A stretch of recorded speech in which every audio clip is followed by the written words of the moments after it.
है और उन्हीं सरबस्ता राजों में है जो कि सन्यासी लोग अपने सीनों में छुपा के रखते हैं और ऐसी ही लाजवाब अक्सरें अपने पास तैयार करके रखते हैं और अहले आलम पर जो है वो इस्तेमाल करते हैं और नेक नामी हासिल करते हैं। नाज़रीन, हबूब अशरी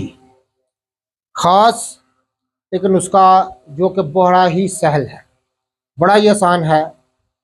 हैज़ा, ताउन, दर्द मैदा, दर्द फहम मैदा, वजह मफासल यानी जोड़ों के दर्द, बा व मुश्तही यानी कुव्वत बा को बढ़ाने वाला, मुश्तही भूख को लगाने वाला, परसूत जनान को उतारने वाला यानी अमराज जनान यानी जनाना